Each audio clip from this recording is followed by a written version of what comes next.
Merci, bonsoir. Je... Merci pour l'intro.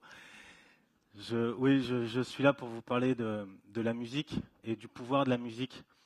Ben, c'est vrai que la musique m'a permis de côtoyer mes idoles, comme l'a énoncé notre présentateur. Mais moi, aujourd'hui, je suis venu vous parler du pouvoir de la musique dans le monde. Et la musique, vous l'avez au bout du téléphone portable, vous l'avez au bout de l'ordinateur, vous zappez, vous la téléchargez, vous la transférez. Elle est virale, elle est facile, elle est digitale. Et moi, je voudrais aujourd'hui vous emmener en voyage à travers le monde pour découvrir le pouvoir de la musique dans le monde. Parce que la musique fait appel à des émotions. La musique, on l'utilise à dose homéopathique, on l'utilise pour se calmer, pour aller faire la fête. Enfin bref, on choisit. Donc, j'habite Marseille, où j'ai été m'installer pour étudier les musiques traditionnelles, parce que justement à Marseille, on a un accès vraiment à toutes les communautés. Tout le monde est là. Et moi, je vous propose d'aller faire 5 destinations. Dans ces 5 destinations, vous allez découvrir 5 personnages hors du commun. Et là, je vous emmène en Inde. Alors, il faut savoir que l'Inde, selon la mythologie indienne, c'est le dieu Brahma qui a créé l'univers à partir du son Hum. Et pour commencer cet échange avec vous, je vais vous proposer de faire le son Hum. Donc le son Hum, ça fait Hum, comme ça. Je vais compter jusqu'à 3 et on va se faire 4-5 secondes de Hum. 1, 2, 3. Merci beaucoup. C'est très beau et surtout, ça nous permet de créer un univers. Donc d'être ensemble, de nous réunir. Et moi, j'aimerais vous parler de Trita, une artiste que j'ai rencontrée à Calcutta et qui se sert de la musique pour revendiquer et pour parler de la condition de la femme. On a tous entendu parler de la condition de la femme en Inde, ce qu'elle subit souvent. Et Trita, elle, se sert de la musique pour parler de la femme. Alors c'est encore plus émouvant parce que la femme, c'est la mère de l'humanité. Et je vous fais écouter un petit bout de musique si ça veut bien.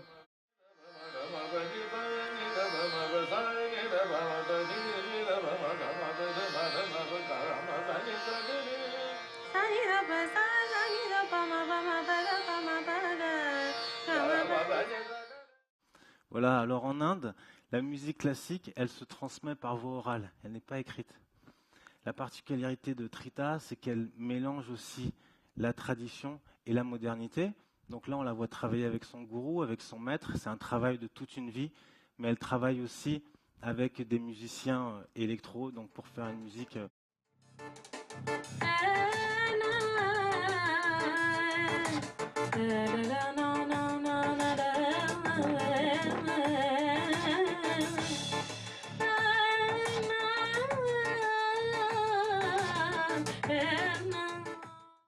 Alors voilà, le travail de Trita, le pouvoir de la musique de Trita, c'est de réveiller les consciences. Ça, c'est la première étape. Je vous emmène maintenant aux États-Unis, à Détroit. Pourquoi? Parce que j'ai classé mes voyages par ordre. Vous allez voir que plus on avance, plus moi je trouve que les sujets prennent du poids.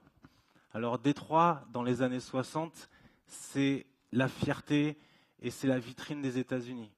Détroit, c'est la ville de l'automobile, c'est la ville de Ford et c'est le symbole de la réussite.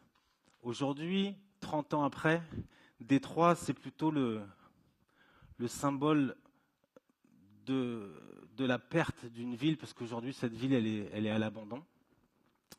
Mais il n'y a pas que des choses négatives, parce que Détroit, c'est aussi le label de la Motown, c'est aussi la naissance de la techno.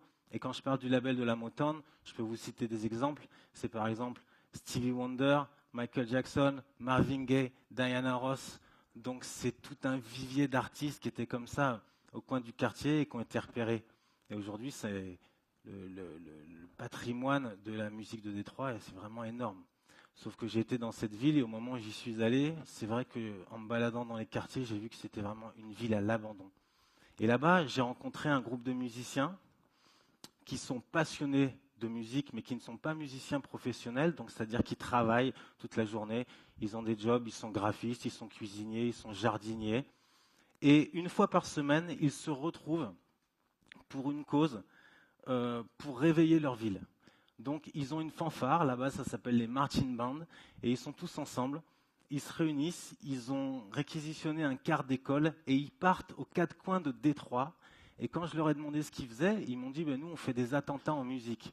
C'est-à-dire qu'ils arrivent dans les quartiers, n'importe où, ça peut être votre anniversaire, ils vont débouler chez vous à 30, ils vont jouer des trompettes, de la percussion, ils vont aller au match de foot, ils vont aller au match de baseball, et ils vont célébrer comme ça, dans Détroit.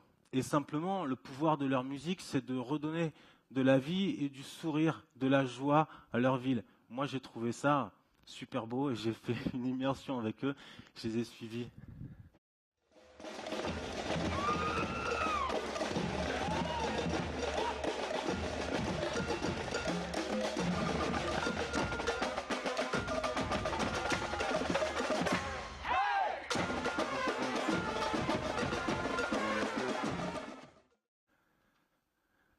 Alors voilà, c'est à vivre de l'intérieur, c'est impressionnant et moi je trouve que leur cause elle est forte, elle est noble.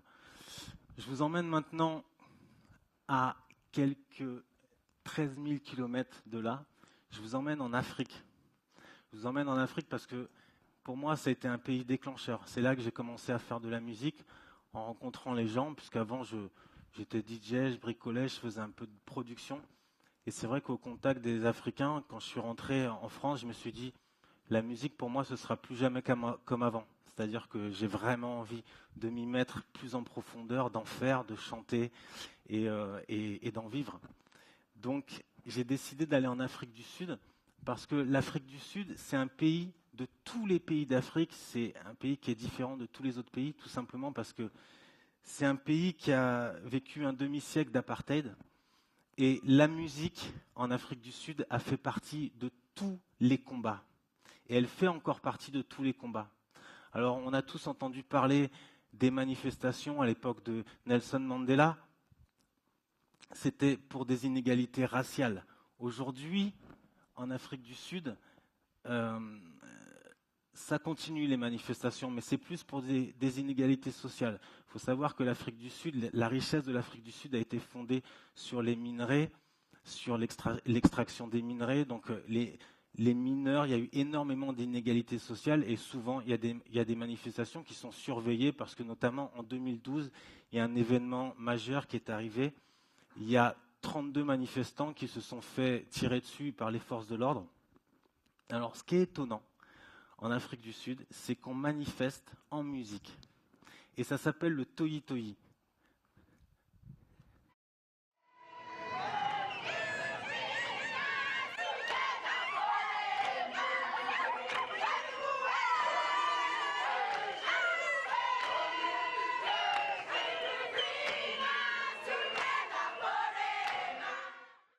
Alors c'est étonnant parce que moi, quand j'arrive dans cette manifestation à Johannesburg, au début, on est en voiture, on fait ce qu'on appelle du repérage, donc on cherche comme ça des choses à filmer. Et je vois ça, donc je dis arrête-toi, je descends de la voiture et je pense que c'est une fête de quartier. Je me dis c'est la fiesta, c'est un peu sympa, je vais, je vais prendre des photos, je vais danser avec eux. Et puis je pose des questions, je dis mais qu'est-ce que vous faites là? Et en fait les gens me disent nous, on manifeste. On manifeste en musique parce que ça fait 2 semaines qu'on n'a pas été payé et là on attend le représentant des salariés qui doit venir nous faire des annonces. Donc on attend en chantant. Je dis mais c'est d'accord, ok. Et j'apprends qu'en Afrique du Sud, en fait, pour manifester, pour chaque émotion, pour chaque requête, pour chaque demande, il y a une chanson. Une chanson qui date comme ça d'un demi-siècle et ils s'en servent encore aujourd'hui. Donc je trouve ça fort parce que là, pour le coup, le pouvoir de la musique, c'est de combattre les inégalités. Donc ça aussi, c'est au-delà du possible. On continue le voyage, si vous voulez bien, et je vous emmène en Corée du Sud. Alors la Corée du Sud, je ne sais pas si vous connaissez trop ce pays, en tout cas, la Corée du Sud, c'est le pays de Psy, c'est le pays du Gangnam Style. J'imagine que tout le monde ici connaît le Gangnam Style, je vois des sourires, donc je me dis que oui. Il faut savoir, pour ceux qui ne connaissent pas, que c'est un véritable phénomène de musique industrielle, entre guillemets, c'est-à-dire que Psy, à lui tout seul, il a dépassé les 2 milliards de vues sur YouTube.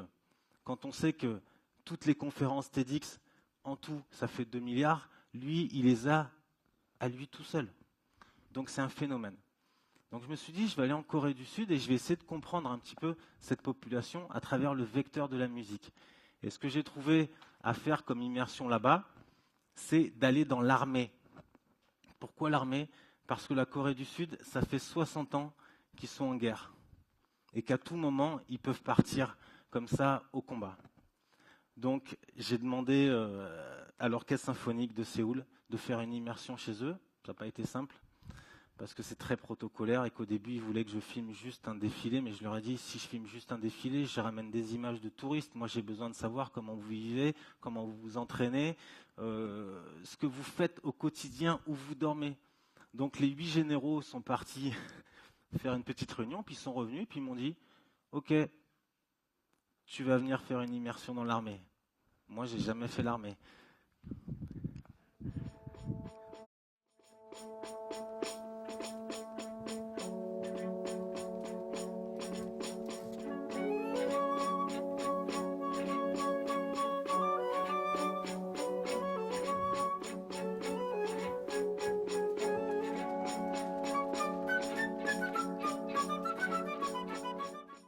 Alors oui, j'ai fait des entraînements en termes chimiques. Je me suis levé à 5 heures du matin pour faire des footings torse nu dans le froid. Mais surtout, j'ai découvert que derrière tous ces musiciens, il y avait des citoyens, des combattants qui étaient prêts à servir leur nation. Et donc, j'ai été voir le chef d'orchestre que vous avez vu là, ici à l'image, et je lui ai demandé, mais je lui ai dit, mais quel est le rapport entre l'armée et la musique classique? Il m'a dit, tu vois, l'armée, en musique classique, il y a des règles, il y a un leader, il y a un chef d'orchestre, puis il y a des interprètes. Et ça, c'est très lié à l'armée, il y a une discipline. Et je lui ai demandé, mais est-ce que vous pensez que la musique est une arme? Et j'ai adoré sa question parce qu'il m'a dit, non, les armes, c'est les fusils, c'est les canons. La musique, c'est pas une arme. Mais par contre, ça sert à doper le moral des troupes. Donc j'ai trouvé sa réponse assez forte, même très forte. Je vous emmène maintenant en Colombie, à Bogota. Alors la Colombie, c'est le pays, c'est vrai, des clichés, c'est le pays du narcotrafic, de la drogue, des tueurs à gages, mais c'est aussi le pays de la salsa, de la cumbia, et c'est aussi le pays de la fiesta. J'ai rencontré un artiste exceptionnel en Colombie qui s'appelle César Lopez, qui est un guitariste et qui avait un groupe à connotation très sociale, c'est-à-dire qu'il sortait souvent dans la rue pour défendre la cause des Colombiens. Et là, il venait d'y avoir un attentat à Bogota. Donc ils sont sortis avec le groupe et lui avait sa guitare. Et il s'est retrouvé comme ça, nez à nez, avec un soldat qui l'a pas laissé passer et qui, avec sa Kalachnikov, lui a cassé sa guitare. Et lui, comme il est vraiment pacifique, il s'est dit, mais c'est incroyable, cet homme en face de moi, il tient sa Kalachnikov comme moi je tiens ma guitare. Et là, il a eu un déclic, il s'est dit, je rêve de transformer une Kalachnikov en guitare électrique. Chacun ses rêves, mais ça c'est le sien. Et moi je le trouve assez dingue. Et donc il a réussi à récupérer 20 Kalachnikov qui ont été confisqués aux FARC. Et avec l'aide d'un luthier, il a fabriqué une arme qui s'appelle l'escopetara. C'est une compression de fusil et guitare.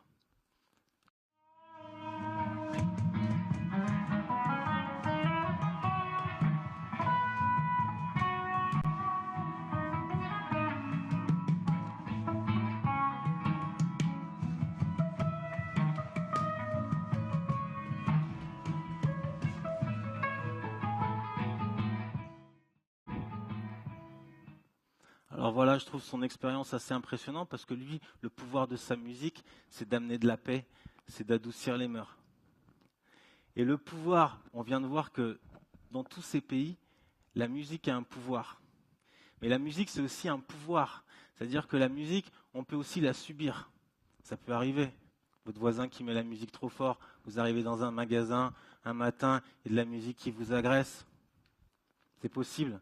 Ça nous est tous arrivé, surtout à mes voisins. Maintenant, j'aimerais vous parler de la musique interdite.